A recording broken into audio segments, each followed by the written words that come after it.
Hello friends, story education आपका स्वागत है। और देखिए दोस्तों, हम कर रहे हैं एनसीईआरटी क्लास 7 की बुक जो है सामाजिक एवं राजनीतिक जीवन, इसका चैप्टर थर्ड। और इसका चैप्टर थर्ड है वो है राज्य शासन कैसे काम करती है। तो देखिए दोस्तों, आप किसी भी एग्जाम की तैयारी कर रहे हैं तो आप एक बार एनसीईआरटी की बुक जरूर कंप्लीट करें, क्योंकि देखिए सभी एग्जाम में जो क्वेश्चन पूछाते हैं वो एनसीईआरटी बुक से पूछाते हैं।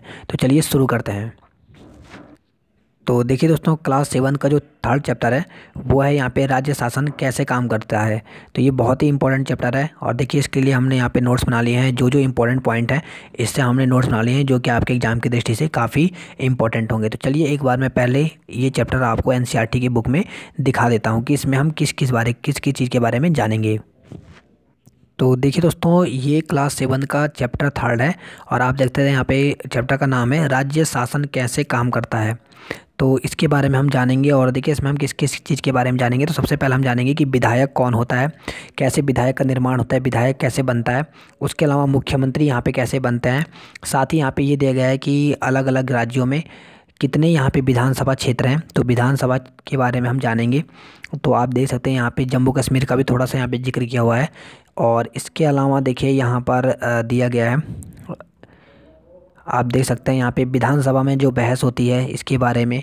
तो यहाँ से क्वेश्चन बहुत इंपॉर्टेंट होते हैं। जैसे ये पूछ लेता है कि मुख्यमंत्री को शपथ कौन दिलाता है, मुख्यमंत्री की नियुक्ति कौन करता है। और यहाँ पर से पूछ सकता है ये विधायिका क्या है, कार्यपालिका क्या है। तो इस प्रकार से यहाँ से क्वेश्चन बनते हैं। तो आप यहाँ पे देख सकते हैं इस प्रकार से चैप्टर है। और अगर आपके एनसीईआरटी की बुक है तो आप भी इसे देख सकते हैं। तो देखिए हम यहाँ पर केवल वही पॉइंट यहाँ पे नोट्स बना रहे हैं जो कि एग्जाम में पूछे जाएंगे आपके और जो इम्पोर्टेंट हैं। तो देखिए मैंने आपको ये चैप्टर दिखा दिया, इस प्रकार से चैप्टर है। और इसमें जो जो इम्पोर्टेंट हैं जो कि आपके एग्ज़ाम की दृष्टि से आएंगे, हमने उनके नोट्स यहाँ पे बना लिए हैं। तो चलिए अब चलते हैं हम इस चैप्टर का यहाँ पर जो इम्पोर्टेंट पॉइंट है एग्ज़ाम की दृष्टि से उन्हें हम देखते हैं।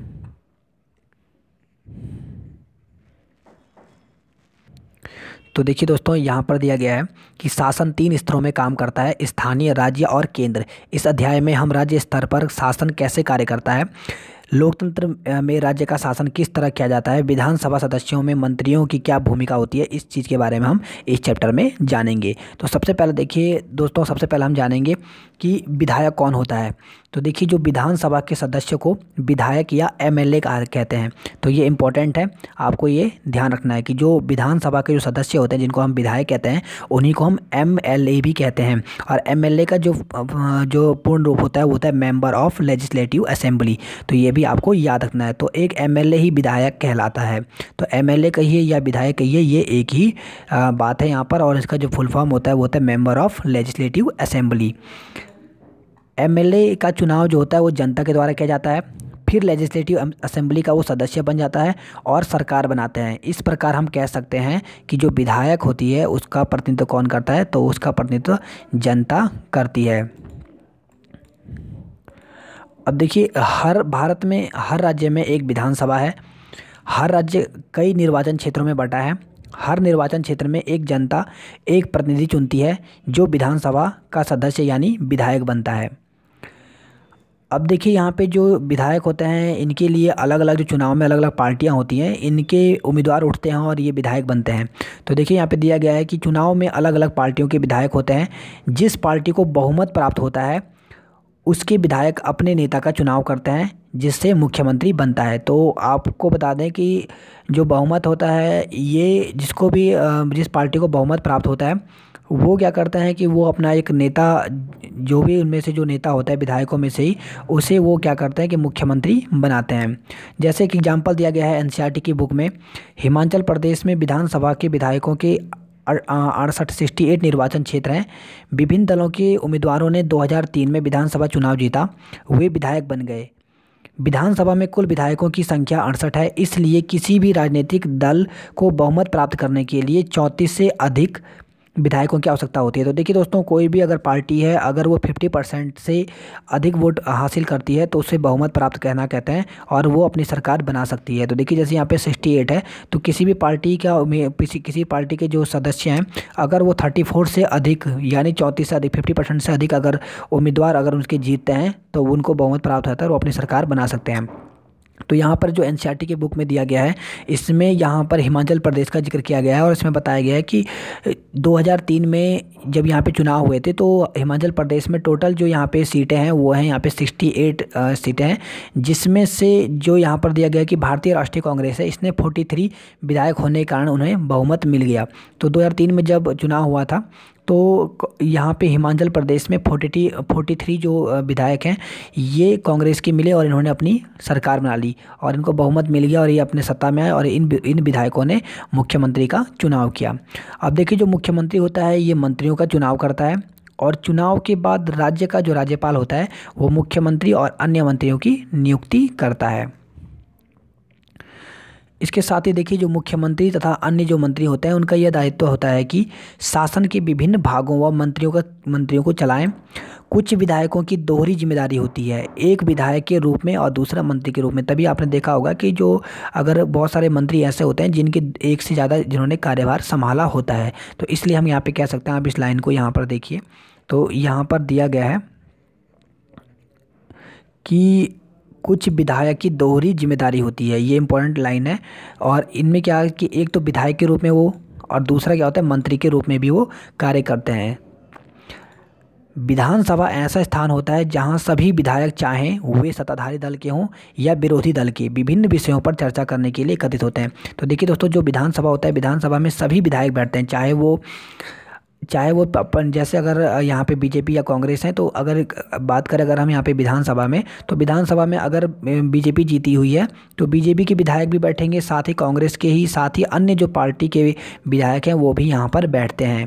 तो यहाँ पर इसीलिए यहाँ पर दिया गया है कि विधानसभा एक ऐसा स्थान होता है जहाँ सभी विधायक, चाहे वे सत्ताधारी दल के हों या विरोधी दल के, विभिन्न विषयों पर चर्चा करने के लिए एकत्रित होते हैं। विधानसभा में विधायक सरकार के द्वारा की गई या न की गई कार्रवाई पर बहस करते हैं। सरकार शब्द से तात्पर्य है शासन के विभिन्न विभागों तथा मंत्रियों से होता है। तो देखिए, यहाँ पर जो आपने देखा होगा, विधानसभा जब सत्र चलता है तो वहाँ पे हर प्रकार के विधायक आते हैं, चाहे वो विरोधी दल के हों या सत्ताधारी दल के हों या फिर निर्वाचन हो। तो देखिए, यहाँ पे अलग अलग जितने भी जो विधायक होते हैं वो सभी के सभी विधानसभा में आते हैं और वो यहाँ पे बहस करते हैं और ये बताते हैं कि सरकार ने कितना काम किया, कितना नहीं किया। तो यहाँ पे देखिए, वे जो उनके प्रभारी हैं, इन सबका सामूहिक प्रमुख जो होता है वो कौन होता है, तो मुख्यमंत्री जो होता है इन सभी का सामूहिक प्रमुख होता है। सही मायने में यही सरकार का कार्यकारी हिस्सा है, यानी कार्यपालिका कहलाता है। तो आप देख सकते हैं यहाँ पे।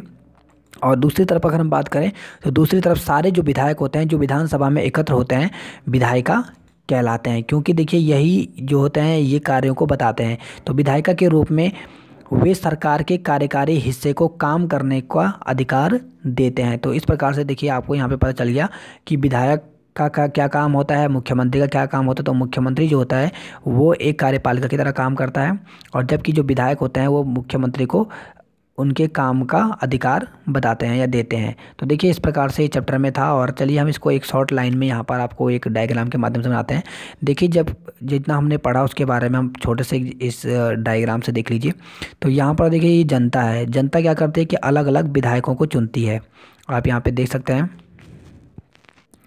तो आप यहाँ पे देखिए, जो जनता होती है वो क्या करती है कि अलग अलग विधायकों को चुनती है। जैसा कि आपने देखा होगा, तो विधायकों को जो प्रत्यक्ष रूप से चुनती है वो जनता चुनती है।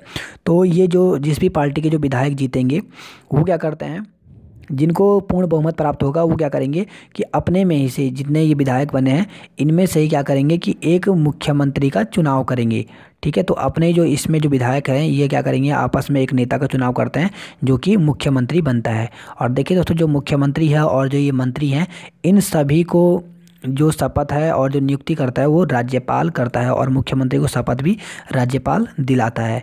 और इसके साथ ही देखिए, जो विधानसभा है, विधानसभा एक ऐसा क्षेत्र होता है, एक ऐसा स्थान होता है जहाँ पे सत्ताधारी के विधायक और विरोधी जो विधायक हैं ये सभी के सभी यहाँ पर बैठते हैं। और इन्हीं को क्या कहते हैं, इन्हीं जो विधायक होते हैं इनको विधायिका कहते हैं, क्योंकि ये मुख्यमंत्री के कार्य को बताते हैं। और जो मुख्यमंत्री है ये क्या कहलाता है, ये यहाँ पे कार्यपालिका कहलाता है। तो आप देख सकते हैं इस प्रकार से यहाँ पर दिया गया है और आप इसके डायग्राम के माध्यम से पूरा ये समझ सकते हैं।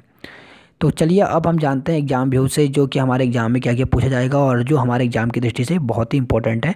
तो एग्जाम की दृष्टि से क्या क्या इंपॉर्टेंट है, तो पहला पॉइंट, मुख्यमंत्री तथा मंत्रियों को शपथ कौन दिलाते हैं, तो राज्यपाल। ये एग्जाम में कई बार पूछा जाता है कि मुख्यमंत्री को शपथ कौन दिलाता है, तो वो कौन दिलाता है, तो वो है राज्यपाल। तो देखिए दोस्तों, ये अभी हम क्लास 7th के इसमें चल रहे हैं, तो हम यहाँ पे एनसीईआरटी बुक के आधार पे चल रहे हैं, इसलिए हम यहाँ पे ज़्यादा डीपली नहीं जा रहे हैं। तो जैसे जैसे हमारा चैप्टर बढ़ता रहेगा, हम 7th 8th 9th 10th पे पहुँचेंगे तो ये चैप्टर भी डीपली होते जाएंगे और यहाँ पर इनके आर्टिकल के बारे में भी बात की जाएगी। नेक्स्ट है यहाँ पर, भारतीय संविधान के आर्टिकल 170 में यह प्रावधान है कि एक राज्य में विधानसभा के गठन में न्यूनतम 60 तथा अधिकतम 500 सदस्य हो सकते हैं। तो देखिए दोस्तों, कोई भी राज्य है तो इसमें आर्टिकल जो 170 है भारतीय संविधान का, इसमें ये कहा गया है कि किसी राज्य में जो विधानसभा है, विधानसभा में न्यूनतम कितनी सीटें 60 और अधिकतम 50 सीटें यानी सदस्य हो सकते हैं। लेकिन जो सिक्किम है, ये बहुत इंपॉर्टेंट है और एग्जाम में हर बार पूछा जाता है। सिक्किम जो है इसका अपवाद है, क्योंकि सिक्किम में केवल 32 सीटें ही हैं। ठीक है, कितनी सीटें हैं, 32। क्योंकि जबकि देखिए दोस्तों, यहाँ पे कहा गया है भारतीय संविधान में कि भारतीय संविधान के जो आर्टिकल 170 कहा गया है, इसमें कहा गया है कि कम से कम कितने होने चाहिए, 60 होनी चाहिए और अधिकतम 500 सदस्य होने चाहिए विधानसभा में। लेकिन जो सिक्किम है, सिक्किम एक अपवाद है, क्योंकि यहाँ पे केवल कितनी सीटें हैं, यहाँ पर 32 सीटें ही हैं। जबकि अगर हम जम्मू कश्मीर की बात करें तो यहाँ पे 87, हरियाणा में 90, उत्तरांचल यानी उत्तराखंड में जो है वो कितनी है, तो यहाँ पे 70+1 सीटें हैं। नेक्स्ट यहाँ पर पॉइंट है जो कि बहुत इंपॉर्टेंट है, विधानसभा की जो सबसे ज़्यादा जो सीटें हैं वो कहाँ पर है, तो वो है उत्तर प्रदेश में, जो कि 403 सीटें हैं। और ये एग्जाम में पूछा भी जाता है कि सबसे ज़्यादा विधानसभा की सीटें किस राज्य में है, तो वो हैं उत्तर प्रदेश में।